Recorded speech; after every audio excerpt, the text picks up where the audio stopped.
put that on. It kept forward.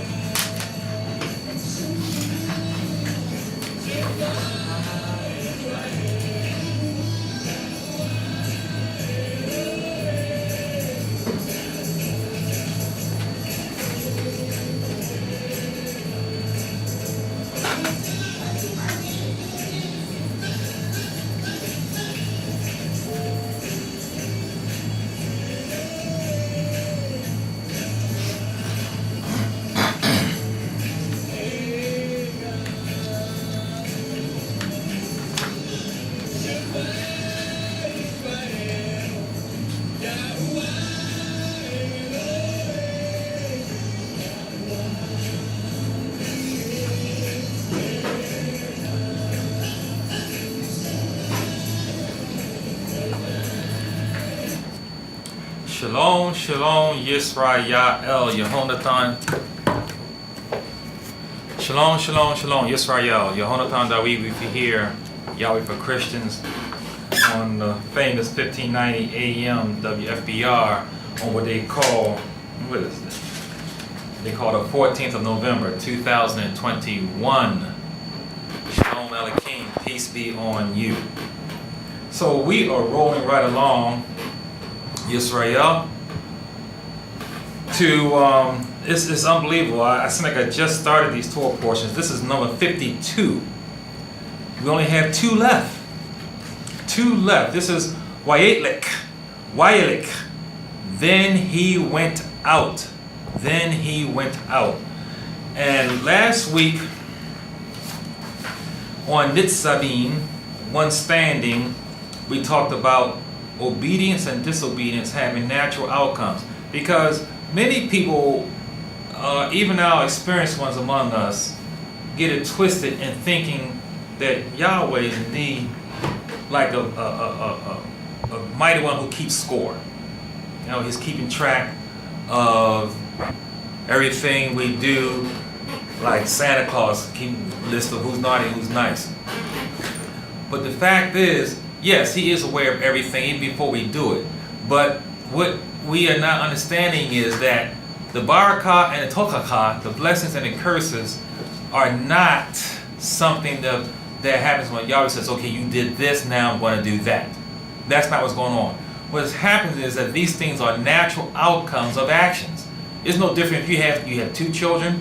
One is obedient to the rules and laws of the house and the other one is not. Well, naturally, things occur with the child that's coming in late every night than the one that comes home on time. The one that breaks the laws in the house and brings people in the house and does things he shouldn't do, then there's a natural response. If someone was to smoke cigarettes for 40 years, it's natural that they would get cancer, lung cancer. If someone was to overeat, it's natural to gain weight. If someone was to work out, it's natural to get stronger. These are natural things. So when we find ourselves in disobedience with Yahweh, we are out of line with the creation. We are not resonating with what Yahweh is speaking. So naturally, these 98 tokakah come upon us. It's a natural thing. So the same thing with being obedient, there are natural barakah that comes upon us. Natural blessings that happen to us. We know you cannot be identified by the things you have. We talked about that. And because the wicked have things too. So obviously, having physical largesse does not say that you are anointed from Yahweh. A lot of people get that twisted. You get a new car. Oh yeah, Yahweh blessed me with it. What about your hedonistic neighbor across the street who just got a new one better than yours? Did he bless them too? So it's not about stuff. And throughout all these Torah portions, Moshe says over and over again to be careful to understand and discern. Yes, there are physical blessings, but they are represented by something that's not seen. And in all these laws and curses, there's really only one law. There's only one curse, one blessing, one seed. In all the discourse that we have, and all the narrative that we have about what we call the Bible or the Torah, they are just merely details of one law, There's only one good seed and one bad seed. There's only one blessing and one curse. Everything that we discourse on, everything of the narrative are details of it. No different than I have a left pinky finger, I have a right big toe, I have a left eyeball, a right ear, I have elbows. These are all details of my body, but they still all speak to my one body. If you get the details of it, you can say how much blood is in the body, whatever. There's different ways of getting more detail into the human body. And then one can get distracted from the person itself. The more detail you get into describing someone, the more distracted you get from understanding the soul of the person. And that's what happens here, because we have the era of Rav who get into the details of the Torah, thinking that that's going to get them to the kingdom. Yahweh says in them, you think you have eternal life, but they all speak of me. So come to me, understand me.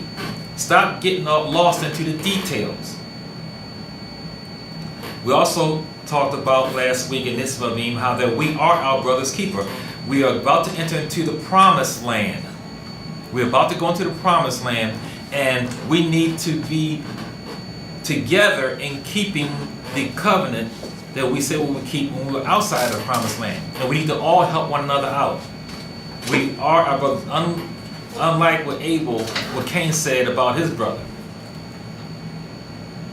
Then we talked about Moshe over and over again reminded us against idolatry. And another thing that we get twisted is that we think idolatry is making an idol and bowing down to it. Idolatry is putting anything before Yahweh, anything over Yahweh, anything in Yahweh's place, anything in Yahweh's stead. It could be your own partner. It could be whatever that you put before Yahweh. It doesn't have to be something you make or something that's made that you buy and you bow down to it. Moshe says, discern TORAH, Tob and evil. See, here's the thing. We often says, oh, it's just a TV program, or it's just a dress, or it's just words. No, we have to have discernment. Yahweh says the secret things belong to him and to those who receive him. So we're all reading the same book, but we're not getting the same understanding of it, because some are Yahweh's sheep and they hear and they discern, and some are not. When you use this word just is a mathematical term. It means what's on this side is just and equal to what's on the other side. So I have 3 apples on the left of just, I have 3 apples on the right. Just means equal and the same. So something that's just a TV show, you're saying it's an equal, fair TV show. But it could be a comedy, berating, using Lashon Hara, talking about us as black people, putting us down. Talking about gays and homosexuals and putting them down. Talking about whatever. You know how comedians do. They put everybody down. So you're saying it's just a TV show. Well, just means it's a fair and equal. It's a mathematical word. Or it's just a dress. But it's clinging and showing everything. So we got to realize that we don't just use any words, say anything, eat anything, do anything. It's about having discernment.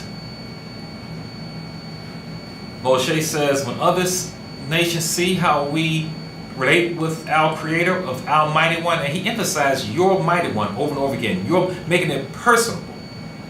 Not as a nation. He emphasized it to us individually, because being a prophet, the greatest of all time, he knew that we will be dispersed. So even today, right here now, Yahweh is my Mighty One, even here in the land of Babylon. But we know that he says that we are to discern his secrets, and that we are to, that others who see how we live, they are going to connect our life, our set apartness, to the Creator who created them also. Our set apartness following that is a testimony to the one who created not just the Hebrew, but all peoples, all men. Not mankind. Y'all, we didn't create mankind. Something that's kind of like a man. We talked about that. There are many of them among us, and they're growing probably by the million a day. Mankind. So also last week talked about Moshe said it basically is ordained for us to be scattered and then regathered. No one teaches like Yahweh. No one teaches a reason for this. Yahweh has always had, from the time of the Garden of Eden to after the flood, Yahweh has always had to force us to separate. He made a huge earth, and He meant for it to be us to be fruitful and multiply in it. But we would not leave the core. Yahweh had to really kind of force the issue, because even in the beginning, before the fall of man, Adam was supposed to go outside of Eden to subdue even what's outside of Eden that was destroyed by Hasatan. He never did it. He stayed in the confines of Eden. He never went out to destroy and conquer and spread His domain, because all the earth was under His domain. He never left the confines of Eden. Yisrael would never, ever, and all the nations at the Tower of Babylon, they all stayed in one area. Yahweh had to confuse the languages to get them to spread out. And Shem, Ham, and Yafet all stayed in the same area. So even now, if we were not dispersed, we would have been destroyed, because there's more enemies than it is us. Because we were spread out, we were able to hide in enemies, because we could not keep the 613, which means we were going to get those 98 curses, which means that we will be taken out of the land, evicted from the land, which means we will be spread out, but Yahweh says He will bring us back together. If we never went throughout all the earth, this word would not have gone out to all the world. No one teaches like Yahweh. So the plan was always for us to do this, but we wouldn't do it on our own. We would stay just like Adam in the friendly confines of Israel. We would not go out and continue, because we never did conquer all the lands that was promised to Abraham. Dawid did well. Shlomo didn't really conquer a lot of land. He didn't do it. He sought peace with the nations around him by marrying the women. So he'll have peace with the nations by marrying their princesses. So he didn't. So we never really conquered all the territory we were supposed to conquer. We never would have done it. He did send some of the Israelites over here to America and to what we call the North America and South America. So we did populate this area over here. We're going to talk a little bit about that later today. Going over these Torah books, we see that the 613 is really like the theory of what reality is. Yahweh is the reality. The 613 is theoretically how to be a perfect man. But we know we cannot be a perfect man. Yahweh is the only one that is the perfect man. And we talked about this many times before. It's because, for one thing, we are carrying Yahweh's blood. We were not created with blood. So how are you going to be perfect when you are housing His blood that you're not supposed to have in your body? The law is in our mouth. Moshe says it's not too hard for us to do. It is right near to us, right here. So even though we're out of the land, we have the power of Yahweh in our mouth. Not the power of Hashem, like your big brothers might call Hashem. There's no power in Hashem, the name. The name could be anybody. It's Yahweh. His son is Yahweh.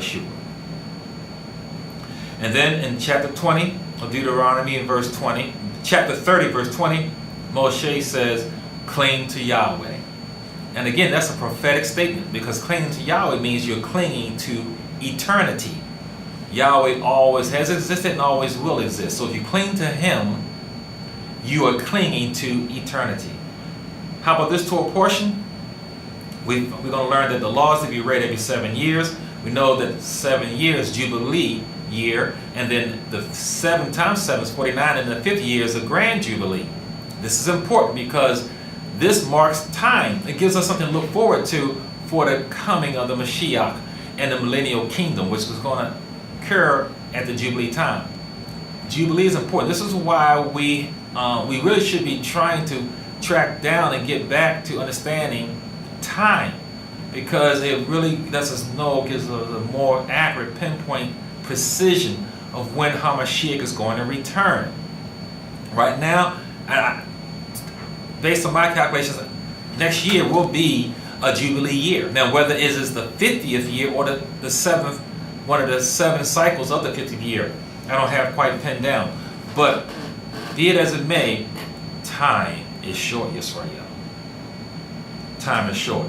Moshe is going to prophesy his death, and we're going to find that the law is to be written as a witness. We're supposed to write down the law, and then he's going to talk about the song of Moshe. It's not going to be done. That's next week's Torah portion, but it's going to be talked about today. Now, this Torah portion is in Deuteronomy 31. Deuteronomy 31 is 30 verses. Now, the song of Moses is not going to be done till the next Torah portion. But just to give you a heads up, we need to have our ears perked up when we talk about songs, because Tehillim, they are prophetic, they have meaning, deep meanings, and they're prophetic. You can learn a lot from studying songs, and there are 10 of them.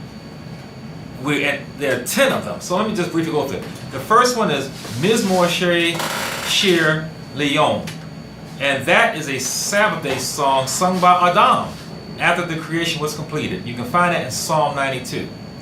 The next song that we find in the Torah is Shira Shel Yam, the Song of the Sea.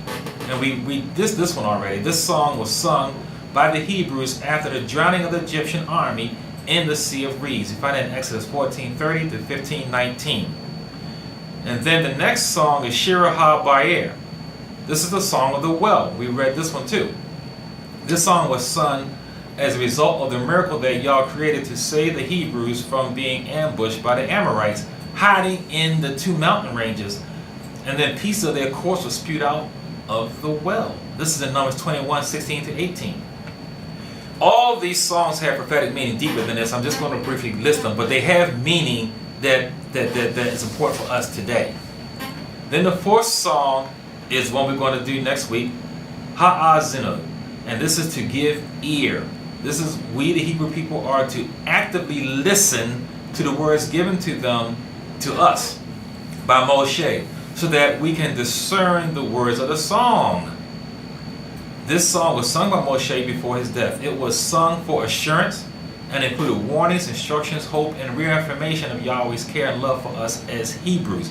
It was sung to the Hebrews who were born free, because these Hebrews were not part of rebellion. They were all weeded out. They were all weeded out. And now we have this group, all are young. And they were not part of rebellion. They don't know about slavery in Egypt or bondage in Egypt. So they don't really, this song is not one of sudden joy like the forefathers sung after they got across the Sea of Reeds. This song is sung with more in a restrained manner. We're going to read this next week in Deuteronomy 32, 1 through 52. The fifth song is Shira HaGivon, the Song of Givon. Here Yahushua commanded the sun to stand still on Gideon and the moon on Ayalon, so he could continue to wage the war and defeat Adonizek. And here is when we entered Canaan to set up the divisions of the land for each tribe and establish a sanctuary in Shiloh. The temple in Shiloh stood for over 200 years until Shlomo's temple was built. And this is in Joshua 10, 12 through 15, or you can go to Jasher 89 for a more detailed story. And then the sixth song is a Shira of Deborah, beautiful song, Shira of Deborah. This song was sung by the prophetess Deborah after the Hebrew armies defeated the Canaanites. And she's the one that inspired this. She had to inspire the men.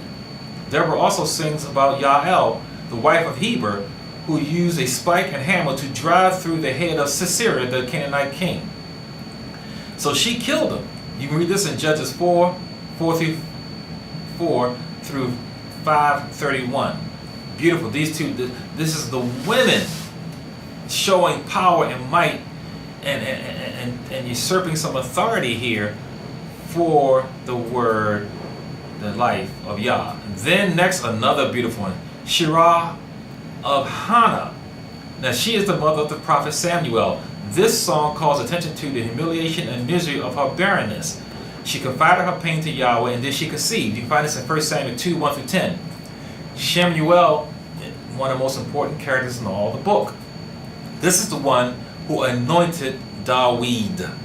He's the one that anointed Dawid, who is going to be Hamashiach. Yahweh is going to be in him as the Hamashiach for the millennial reign.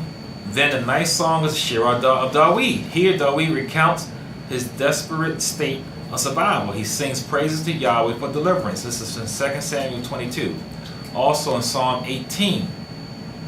We can definitely learn a lot from reading this song and realize that whatever we're going through, is nothing compared to this man. This nothing. Is just nothing. And then we have this next song that has Shira ha-Shirim, Song of Songs. This is the allegory relationship of Yahweh and Israel, his bride. This is the entire book of Songs of Solomon. See, the whole book of Songs of Solomon, this is one, I've only heard one sermon in all my righteousness and living with this book, from this book, where a whole sermon was sung. That was on my wedding day. How come we don't hear more from this book, Songs of Solomon? The whole narrative is about Yahweh's love for us, his bride, who is identified as a pitch black woman.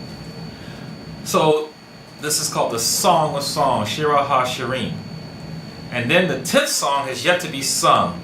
It is Shira Mashiach, and this will be sung on his return in the millennial kingdom. You can find this in Isaiah 9, 2-7, and Isaiah 26, verse 1.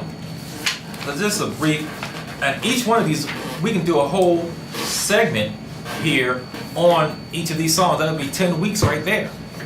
And I'll do one tomorrow. So now we're talking about, this is the last day of Moshe's life. There is no Erev Rav to compete with him. All the elders who were not good leaders are gone. The rebellious are dead. Moshe is the oldest one standing. Everyone is young. These are young people great going to the land. And we find that now for the first time, Moshe does not have to validate himself. He does not have to validate who he is. He is acknowledged as who Yahweh sent him for, is the oracle of Yahweh. No competition. He says in verse 2, I'm 120 years old. I cannot go out and come in. That's a Hebraism, a statement meaning that I cannot go out to war. He still was strong. We know that he still had his vigor and his strength. And he had still his perfect, what they call 20/20 eyesight. But he was no longer at warring age. When they say I can go out and come in, that means I can fight. I can still go out and expect to come back from war. If I cannot go out and in, then I am finished warring. And we know that we are in a spiritual warfare. This is deeper than just physical war. Yahweh is our good shepherd. He blesses us as we go out and blesses us as we come in. In warfare, this is also a Hebraism statement of shepherding. Being shepherded by Yahweh as he directs us as we go out and in. A wayward sheep is a dead sheep. No such thing as a wild sheep living large, because a sheep is fodder for anything coming. In verse 3, Yahweh is before us in the person of Yahushua. So Yahushua is the one that is going to guide us in. And in verse 5, Moshe, remember I talked to you about patterns. 5 times he says, be strong. 4 times he says, have good courage. 13 times he says, do not fear. You think you would get a clue that, hey, Yahweh's got this. And right now, the mantle is being handed from Moshe to Yahushua and 12 elders. You got this in verse 7 and 8. And what does it speak to? We know Yahushua is a type of Yahweh. He has 12 elders. Yahweh had 12 apostles that he chose. And we find that Yahushua means Yah. He is salvation. That's where the who part comes from. Many of our Hebrew Israelites who in good standing and good heart don't understand that they're mispronouncing the name of their salvation. It is not Yahoo anything. It is Yahweh. Yahushua is the name of what we call Joshua. The who means he. And the problem is that we have Hebrew Israelites who have not studied the language, not formally anyway. And I have formally been in class, in Hebrew class, formally, at Baltimore Hebrew University. So in doing this, you get to understand a little. This is nothing actually to even teach. It's so basic. Who means he? So Yahweh Shua means, and Yah I am said. We know Yahweh is I am. Yahweh I am Shua, salvation. Yahweh Shua is his name. Yahushua means Yah he is salvation. And that's what Joshua's testifying to. Not that he's testifying that he is not, but Yahweh is salvation. And it's very fitting that he is the one to lead us to the promised land, because he's a type of the Messiah. We know that Moshe couldn't go in because he didn't quite get the clue till the end that he is the law. The law does not get us to the promised land. Grace gets us in. Grace gets us in. This is why Moshe could not go in. As long as Moshe was in there, it was going to take distraction from understanding the spirit of the law. It would distract from understanding the personness of Yahweh Shua. And not, like I said, I have 10 fingers, 2 elbows, 2 knees, 10 toes, 2 eyeballs, 2 details of my body does not speak to me. And it's disrespectful if someone just keep talking about how great the eyeballs are and forget about the personage of myself. This is what Yahweh does not want. He doesn't want you to talk about how beautiful and worshiping the mountain and the trees and the oceans, because they are beautiful, the sun and the moon and the stars. But to worship him, all these encompass all of him. And with Moshe alive, we'd be too distracted with the details of the law. The 613 does not get you in. Moshe could not get into the promised land, because the 613 is not going to get you into the eternal promised land. Yahushua led us into the temporary promised land, because Yahweh Shua is going to lead us into the eternal promised land. This is deep stuff I'm telling you to understand. Shema Yisrael, like the opening song says. Let me read verses 10 and 11. We're in Deuteronomy 31, and we're going to read verses 10 and 11. It reads, "And Moshe commanded them, saying, At the end of every 7 years, at the appointed time, in the year of release, at the Feast of Tabernacles, when all Israel comes to appear before Yahweh, your mighty one." See, he keeps saying Yahweh, your mighty one now. He's personalizing and saying, and he's saying this to each individual soul, knowing that we're going to be scattered, that Yahweh, no matter where we are, is still our personal mighty one. He says, Yahweh, your mighty one, in the place which he chooses, you will read this law before all Israel in their hearing. Now, here's the thing. You know that all Israel is to gather at the bed of Yah to hear this read. This reveals the allegiance to Yahweh, the covenant, and with the natural rewards and curses. The Torah is what distinguishes Yahweh's covenant peoples from all other peoples on the earth. Others can join in, they can be grafted in if they receive it, but this is what distinguishes us. And this is to be read every 7 years. And the timing is so because all work in the field is forbidden on that 7th year. Commerce is halted and loans are canceled. So we are not to be so eager to return to our buying and our selling, our routines of life. We are to stop and pause and get refreshed and renewed in our covenant with Yahweh every 7 years. This will help keep us from straying. You know, railroad tracks, this is something you probably don't know. There are what's called re-railers on railroad tracks, spaced throughout the length of the tracks. And what a re-railer does is a slightly flays out. So what happens is if a wheel on a train is wobbling for some reason, it got dislodged a little bit, not enough to stop the train from going, but it's wobbling. When it gets to that re-railer, it aligns back up again onto the rails.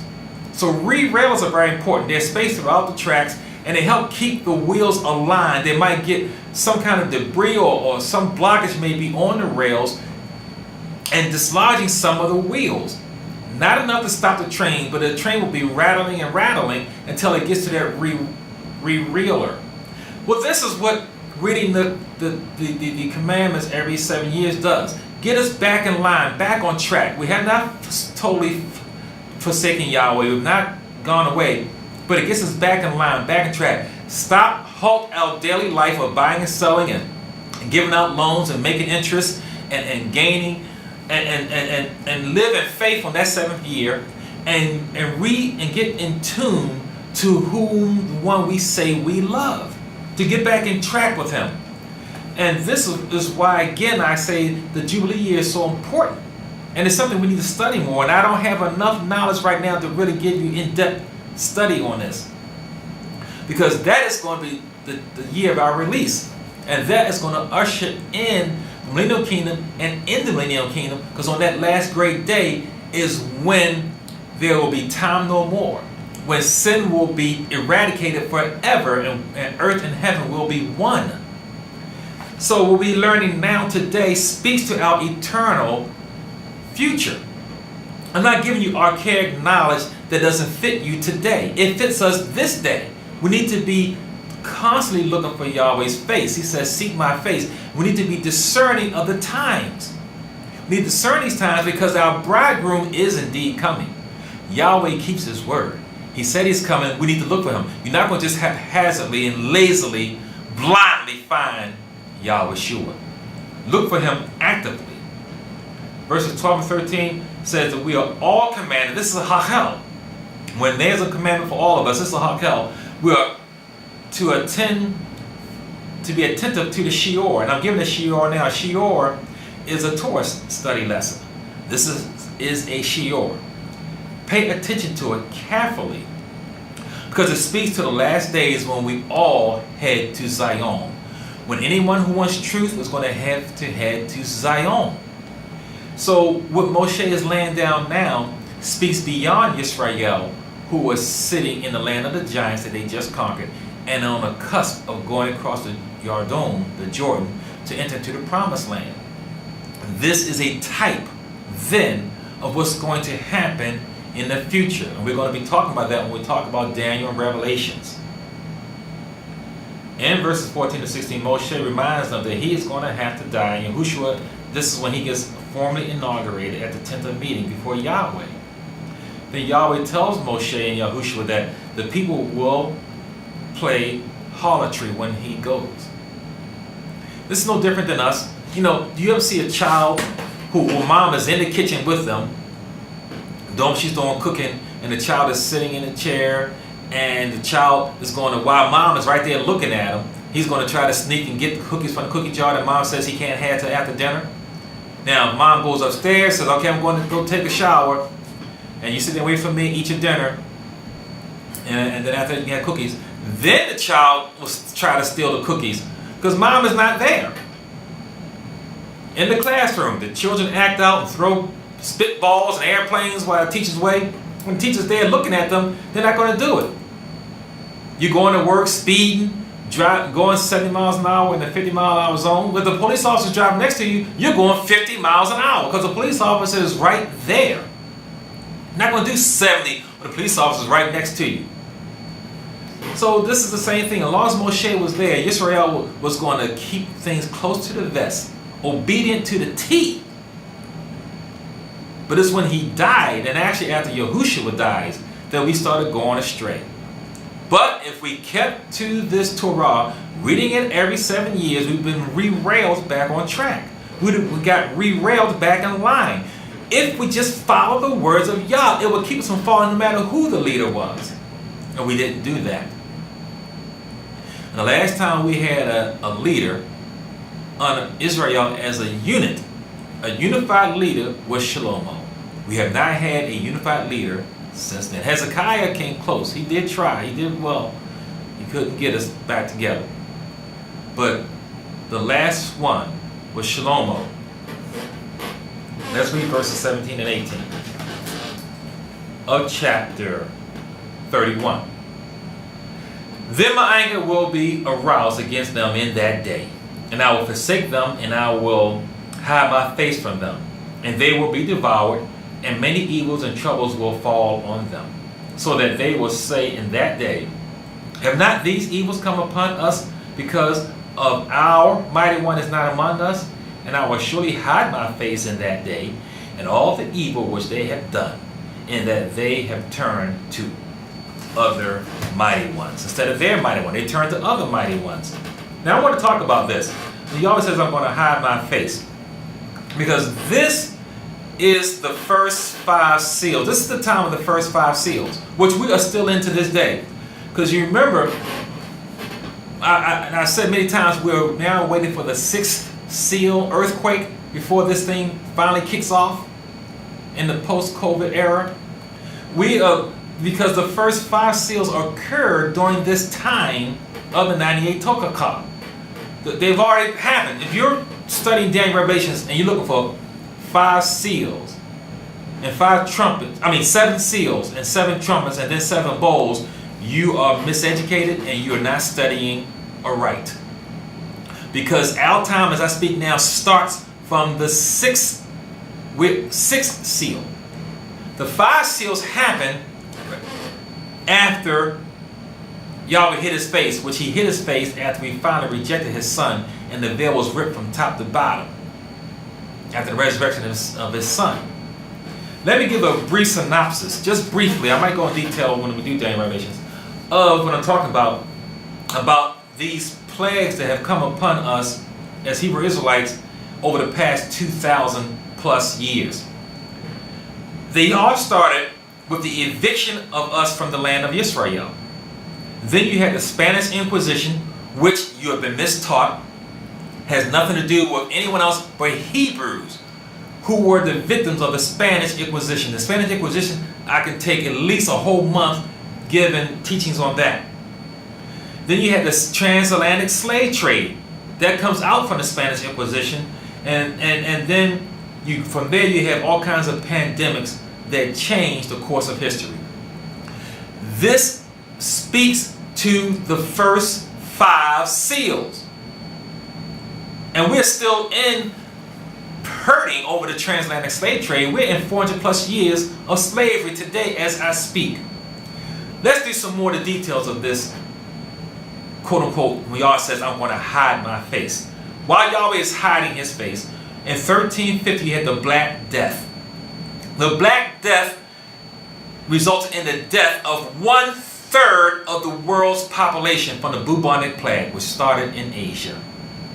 Yep, the land of Lot. The land of Lot, that Abraham saved him and was repopulated with his own daughters. So we got 1/3. Can you imagine 1/3 of the world being killed today? 1/3, talking about what? About 3 billion people? Then in 1492, Columbus sailed the ocean blue.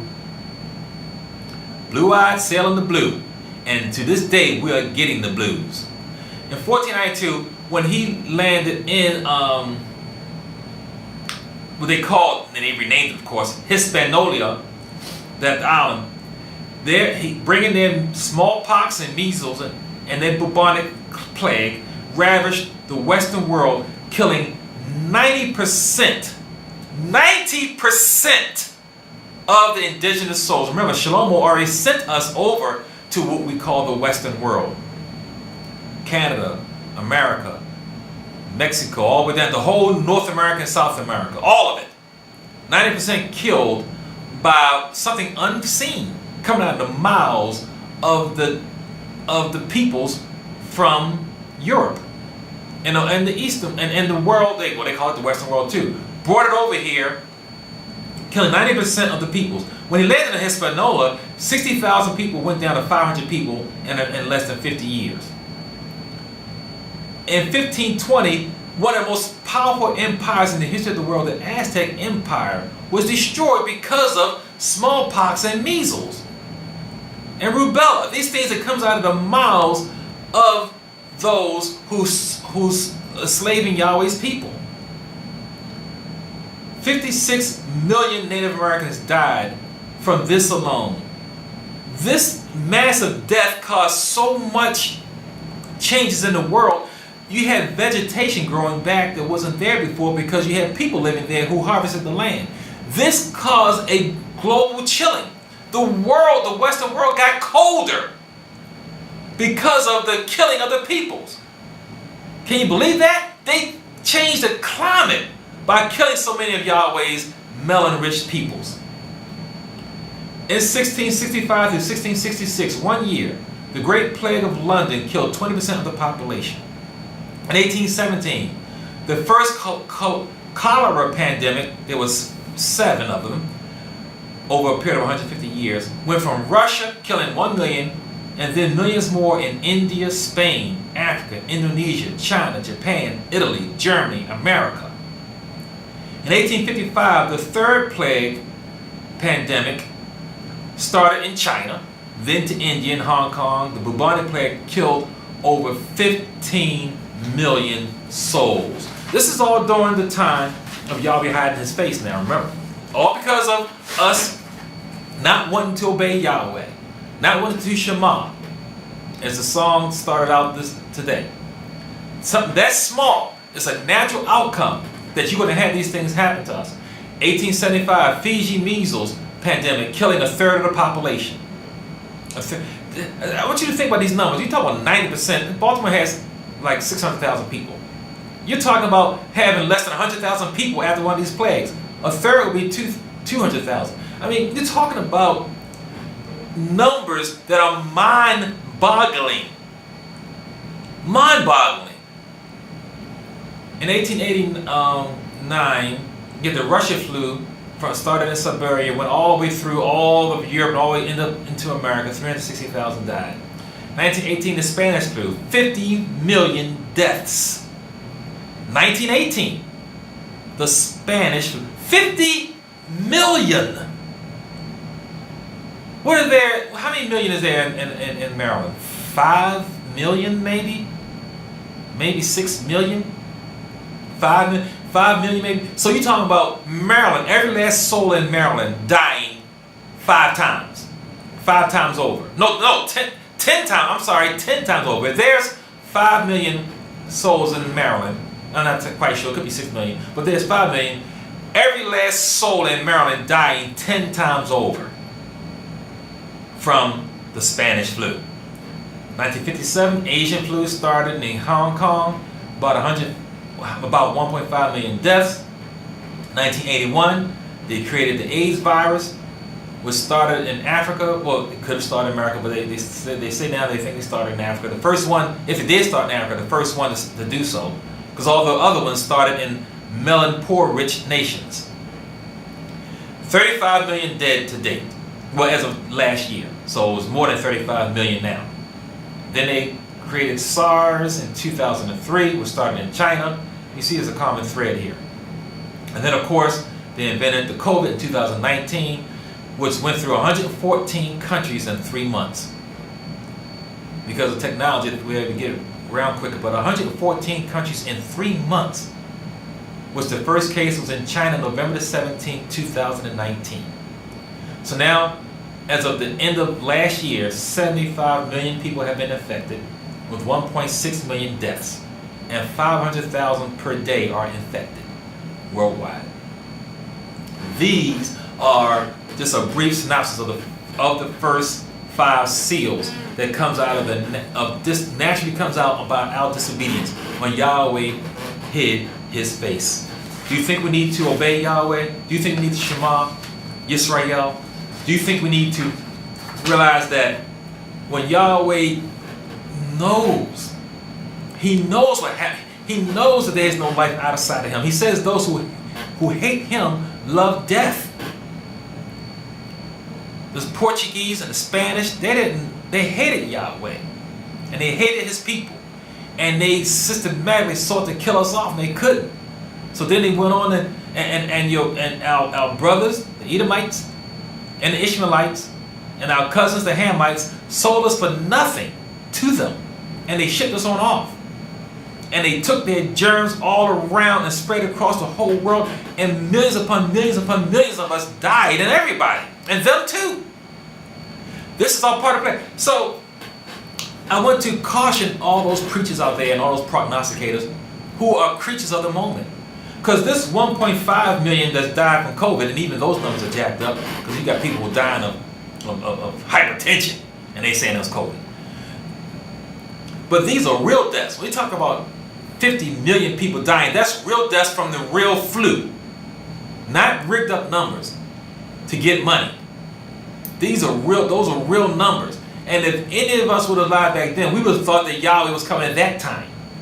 People get caught up in the moment. If you was here during a civil war, you would have said, surely Yahweh is coming. Surely the day is upon us. World War I, the greatest war, a world war. There was never a world war until World War I. We would have thought that was the last day. World War II, and especially the dropping of the bombs on Hiroshima and Nagasaki, you would have thought that was the end of the world. We get caught up in the time, in the moment, where we're still here. And now we're going to talk about COVID and going to blow it up more than what it is and saying this is the end of the world.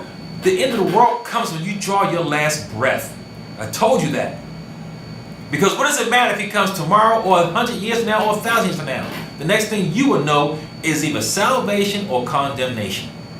So today, as you breathe, praise Yah, Shahai Yah, worship Yah, adore Yah, love Yah.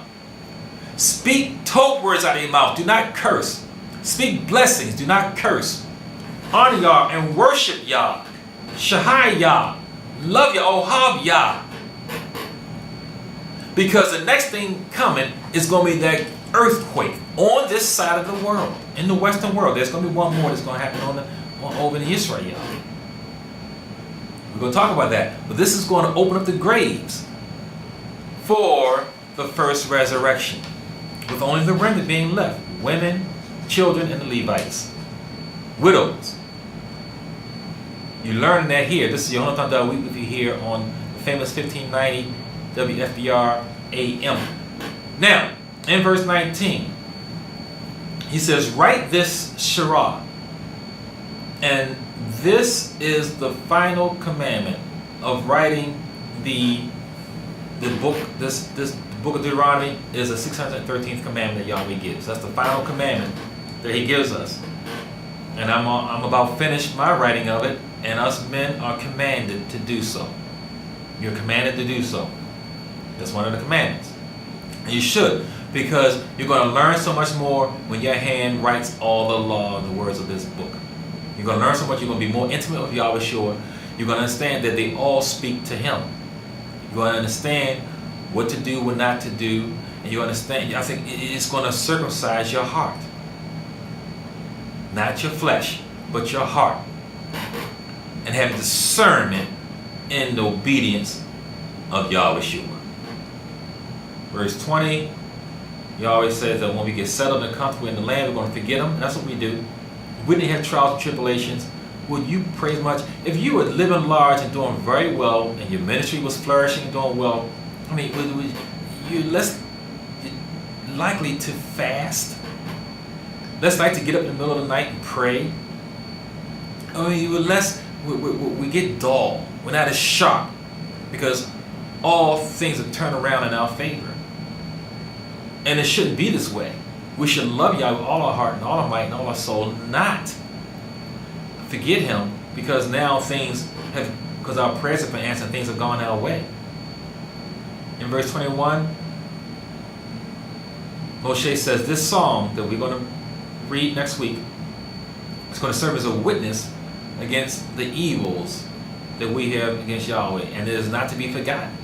And he's right, because to this day we're speaking about it now.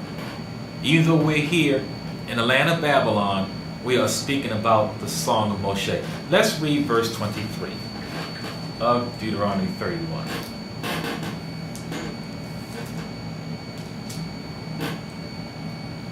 And it reads, Then he inaugurated Yahushua the son of Nun and said, Be strong and of good courage, because you will bring the children of Israel into the land of which I swore to them, and I will be with you. Now, I wanted to read this because one of the things you notice when you're reading the word of Yah, and I like to wake people up and make us more cognizant of little things, we just get numb to it. But when the Torah speaks about a person, it usually says son of this, father of that, husband or wife of this. It connects. It doesn't just isolate a person's name. And it connects them to someone else. Because Yahweh is all about relationships. It's all about family. It's all about connection. Hebrew is connectingness. It's a relationship. Yahushua, the son of Nun. Now, I'm the one that dropped to the Hebrew world years ago about pictographic Ibarit. And pictographic Ibarit, which I'm going to show on the channel right now. You see it up there, right up here. I'm pointing to on the channel for those to see when I had this uploaded.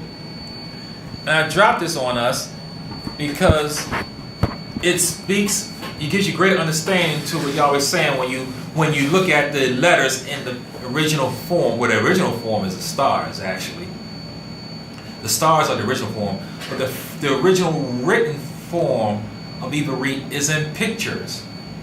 And when you look at the pictographic Ibarit of Yahushua's father, Nun, you see that it's talking about the seed that brings to the seed. See, it's all about seed, and this seed speaks to something deeper. Yahushua means Yah, he is salvation, and Yahushua, what we call Joshua, he's the son of Nun, and Nun is a name of seed. What did Yahweh tell Mother Hawa? That her seed will crush the serpent's head. So Yahushua leads us to the promised land. He is the son of the one who's going to crush the head of the serpent. You cannot get this read in the KJV. I am original words, original truth. And this is why I quite oftentimes seem to understand and know more about this word than you do. When I really don't. It's just that I love Yahweh and he directed me to study this and he anointed me to look at his word. Was not all things created by his word? Wouldn't it behoove you to study the word, since all things, including yourself, was created by it, and examine it? You will get a bigger, a deeper understanding of it. Here is the seed preparing to crush the serpent's head. And he does this with the front line warriors is the family unit. Which is why we talked about in many Torah portions about keeping the family together.